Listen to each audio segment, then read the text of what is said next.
This is Tony and Stella checking in from the outdoor building. Okay, so today I want to take a little bit of time and show you guys how to build a trot line. And we can talk about how to put out that trot line, how to weight down that trot line, and the rules and regulations that are associated with a trot line in the state of Alabama. So let's start with the rules and the regulations. In the state of Alabama, on state-bodied water, that's rivers and lakes and things like that that are state-owned, the rules and regulations, they're not real bad, but you need to know the rules and regulations. So the first rule of putting out a trot line in a state-owned river is that the average person, the average fisherman like myself, you are not allowed to have over 100 hooks combined on your trot lines. So that means that if I have 2 trot lines, I can't have but 50 hooks apiece on those 2 trot lines. I can only have a total of 100 hooks. I can have 1 trot line with all 100 on it, and that's more like the kind of trot line that I like to fish. So now you can have multiple trot lines with 100 hooks, but in the state of Alabama, you have to buy a commercial fishing license. So once you purchase that commercial fishing license, hey, you can put trot lines out and put all the hooks you want. But for the average person like myself, in the state of Alabama, I'm only allowed to have 100 total hooks in that body of water.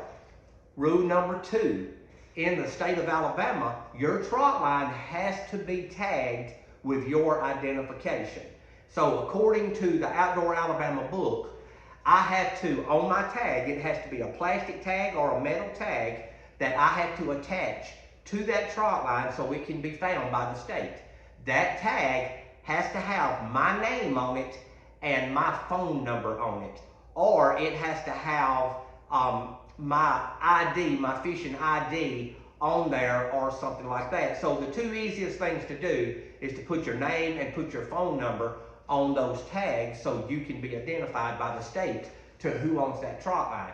You cannot have a trot line in the state of Alabama without it being tagged. And let me tell you about a crazy law that used to be in the state, and it's no longer in the books. And I checked on that this morning. That law says that if you tied a trot line to the bank, you had to have 6 foot of cotton cord tied to that line. That rule or that regulation is no longer in the book, so it don't apply. But to us, that's not a big deal. I don't tie trot lines to the bank anyway. I've got this crazy way that I like to do it that we're going to talk about in the video. Okay, so what is a trot line? A trot line is a long span of nylon cord or whatever type cord you choose to use.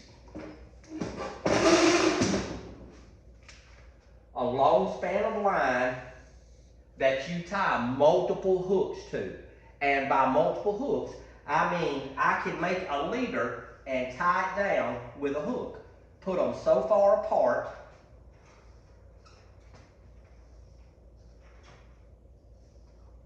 and I can put up to 100 hooks on this line and be legal in the state of Alabama as long as I tag that line.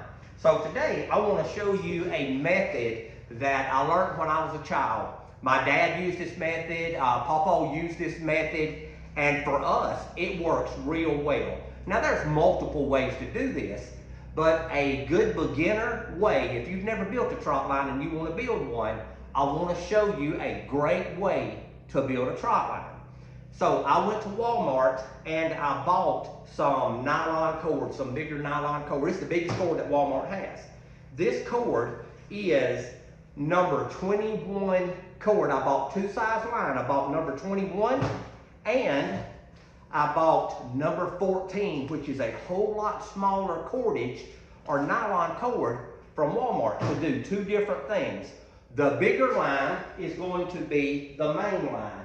The smaller cordage is going to be the staging line, or it's going to be the lines that I tie to my hooks. So let's get started on building this trot line. So step one on putting together a good quality trot line is that you have to build your main line. And with my bigger cord, and I've used all kinds of cord over the years. The bigger the cord, for me, the better it is, because it makes your hands less sore when you run this line a few times in a day or a few times in a weekend. Your fingers get real sore between your joints on your finger. It rubs your skin and it gets extremely irritating. So the bigger the cord, the better off you are. The more manageable it is, the easier it is to hold on to, and the less sore that it makes your fingers. So here's one thing that I always learn building trot lines. First of all, I'm going to waste a few feet because I've got to tie this cord off to some type of anchor. So I'm going to pull me off just a few feet and call it good. Okay, so when we tie hooks to a trot line, there's multiple ways to do this. Some people will loop the staging line, your staging line, they'll loop it around the hook and hook it back through and tie it off. Some people will literally put swivels down the line, put a whole pack of swivels on, and then start tying a swivel on one at a time. And then that's a great way to do it. I've just never been a big swivel person. To me, a swivel's a waste of money if you have a bunch of them that you have to tie on. So let me show you a method for beginners that works extremely well. And this method is twofold. It helps me in more than one way. So after I run me off a little bit of cord, because I've got to tie this end off to something, I want to go down my line and I want to pinch me off a place and tie me a loop in it. Now it's nylon cord. Once I put this loop in, that loop's going to be there. So pull on it a little bit. Can y'all see how I tied the loop on the line?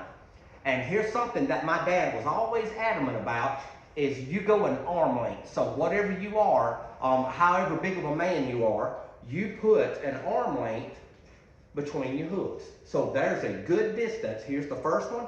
Now here's the second one. So I'm going to put another loop.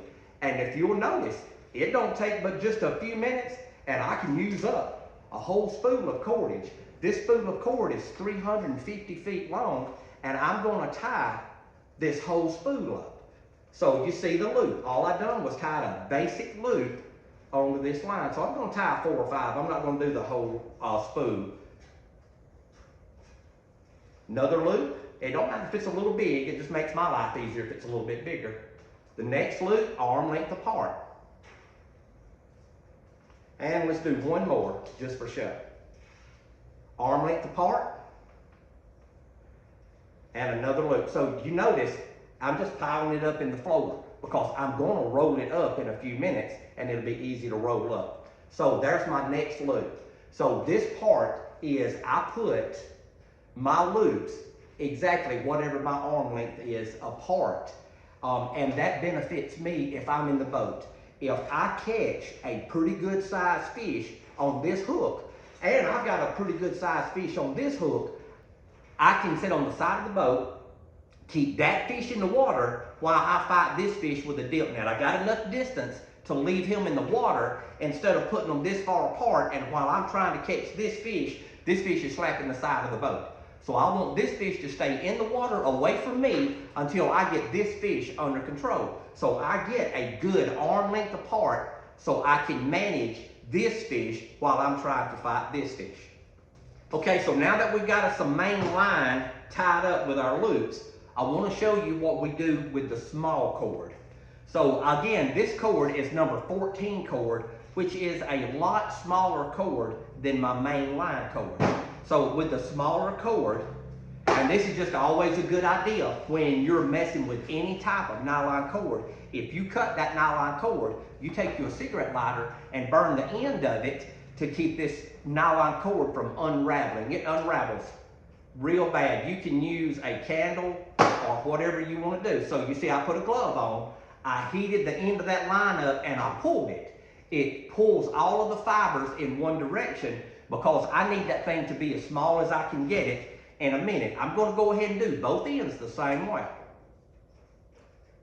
Heat them up with a lighter, pull all my fibers the same direction. Now I got this thing where I wanted it at. So how long did I make this piece? So the piece that I cut off of my roll of 14 cord is going to be for me to tie my hooks up to. So how long is that? Maybe total distance is maybe 3 foot, somewhere in that neighborhood, 2.5 foot. It's flexible how long you make these. I like a decent sized leader or a decent sized loop line for a specific reason. If I have to cut it off, I've got enough line that I can tie it back up again and not waste the leader. So here's the reason that we pull the end of those fibers off. One reason is that I want to make sure that my line don't unravel. The second reason is I have to tie a hook to this line.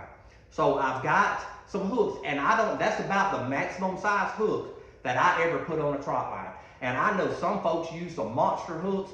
I'm just not a big hook person. I catch a big catfish on a lot smaller hook. So if y'all notice, the hooks that I have over here that are already tied up, these hooks are a lot smaller hook than the hook that I'm fixing to tie up. But I want to show you a bigger hook just for reference. So this is a good size hook for me.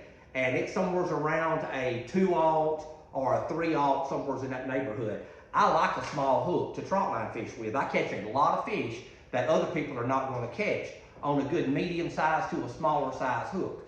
Okay, so the reason that I lit the end of this cord and I pulled that cord off is because I want it to be tight. I have to stick that line through the eye of the hook.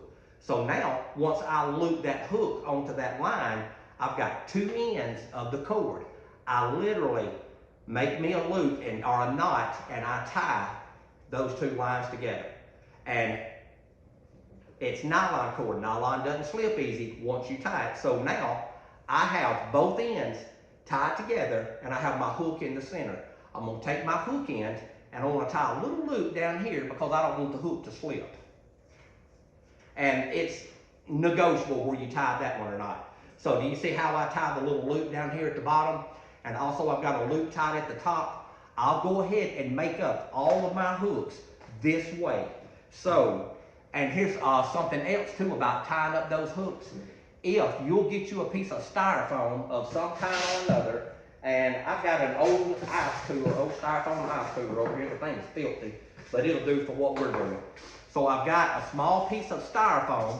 If you'll tie those hooks up and take that hook and stick it inside of that piece of styrofoam, you can keep all of your hooks separate. They won't be tangled up and messed up when you get ready to start putting them on your trot line. So I can put multiple hooks on this same piece of styrofoam and my hooks not be tangled up. Y'all see how they're tangled up from just laying on the table? I can tie multiple hooks, put them in my styrofoam. All right, now they're separate, they're clean, they're not going to be tangled when I get ready to use those hooks. So why did I tie that hook with a loop on it? All right, back on the main line. So on my main line, when it comes time, let me see if I can get this braced. When it comes time for me to start putting hooks on my line, I can take that hook that I just tied that loop on, and watch how crazy this is. So I've already got a loop on my long line.